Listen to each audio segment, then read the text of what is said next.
Alright, y'all, let's get into this breakdown of Luke chapter 20.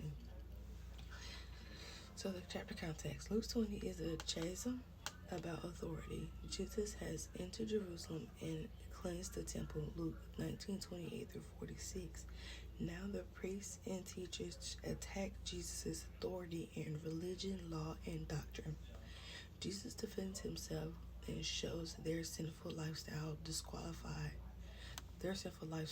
to disqualify them from authority.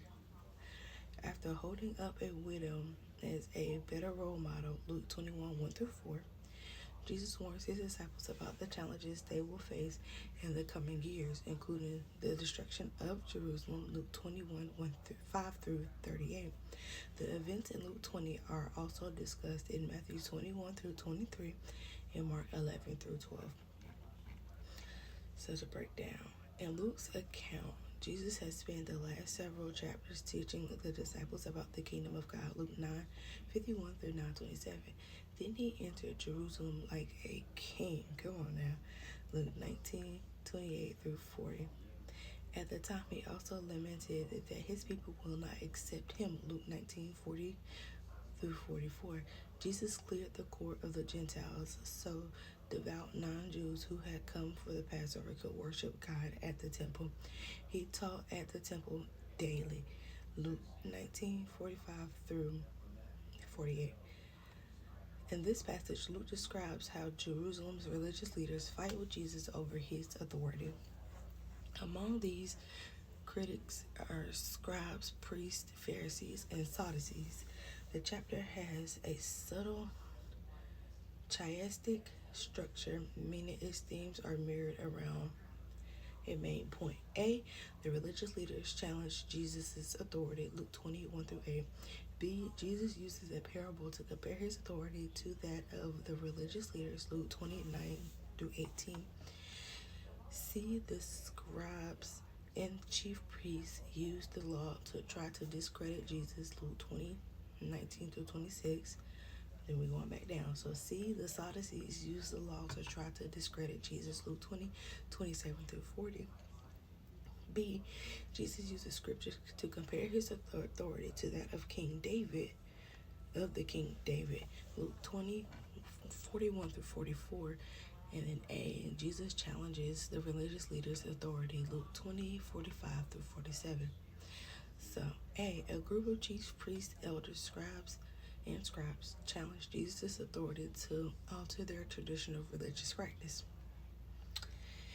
Jesus had cast merchants and money changers out the temple courtyard, Luke 19:45 through 46. The chief priests and elders, who likely benefited from those merchants, bring lawyers to challenge Jesus' authority to do so. Jesus turns to challenge around. John the Baptist told them where his authority comes from. Do they believe John?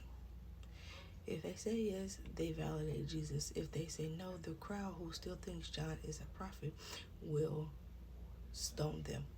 Rather than having courage and conviction, the religious leaders claim they do not know. Since they are insecure, Jesus has no reason to give them an answer. Okay, Luke 21 through 8.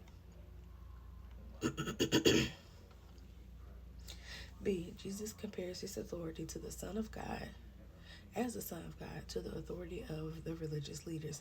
The message of the parable of the wicked tenants is clear. God gave religious leaders the authority to lead his people to worship him.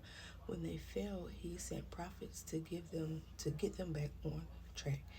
But they beat and killed the prophet. Now, God sends his son. They will kill him too. So God will remove their authority, destroy them, and replace them with better leaders. Jesus' audience knows he is claiming to be the Son of God, Luke 29 through 19. C, scribes and chief priests challenges Jesus' authority to teach the Mosaic law. They plan spies to ask loaded questions, hoping to catch Jesus in a mistake. One of the spies asked Jesus whether Jews should pay the Roman tax. If Jesus says yes, he will seem to support the Romans over the Jews. If he says no, the Romans can arrest him for insurrection. They tried too hard. Jesus deeply points out that they need to pay Caesar what is due to him, but they also need to give God what is due to him. Luke 20:19 through 26. C. Sadducees used the Mosaic law to challenge Jesus' authority to teach doctrine. The Sadducees held to the first 5 books of the Old Testament. They also rejected the idea of the resurrection of the dead, attempting to trip up Jesus. They present a puzzle about death and marriage. Jesus responds by saying there is no marriage in death. So the hypothetical situation does not apply. He then uses verb tenses in the Old Testament to show that the patriarchs still exist. They are still alive, and God is still there. God, bless me. With that, the leaders stopped challenging him. Luke 20:27 through 40. So, B. Jesus compares his authority to the Christ. As the Christ to the authority of Israel kings using a Psalm of David. Again, the religious leaders know he's talking about himself. In Psalms 110, David seems to speak of both God and someone who ranks above David but not above God. Who is this mystery person? Jesus did. Sorry.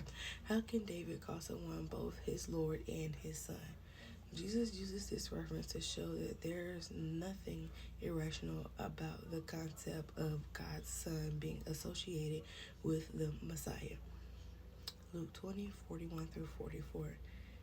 A. Jesus again challenges the authority of Jerusalem scribes, experts in the Old Testament law. They are vain, proud, and corrupt. They will be seriously judged. The people should be aware of them. Luke 20:45 through 47. The religious leaders' challenges has one purpose: to try to catch Jesus in something he might say. Luke 11:54. They hope for one of several outcomes. Perhaps they can justly arrest Jesus for breaking the Mosaic law, or they might trick him into breaking Roman law. At the very least, they want to humiliate him in front of the crowds. They learn this is impossible. Luke 20:26. In the end, the enemies resort to false testimony and extortion to destroy Jesus. Mark 14:55 through 59, and then John 19:12. The next chapter begins with a foil for the religious leaders: a faithful, poor, honorable widow.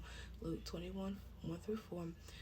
Then Jesus prepares his disciples for the future, both the destruction of Jerusalem in AD 70 and the end times. Luke chapter 22 covers the Last Supper, Jesus' arrest, and the first of his trials. Luke chapter 23 completes the trials, including one before Herod Antipas, and describes the crucifixion. In Luke chapter 24, the risen Christ stuns the disciples and ascends to heaven. I love that. Because on that third day, he got up again. All right, y'all. So that is part 1. Come back for part 2.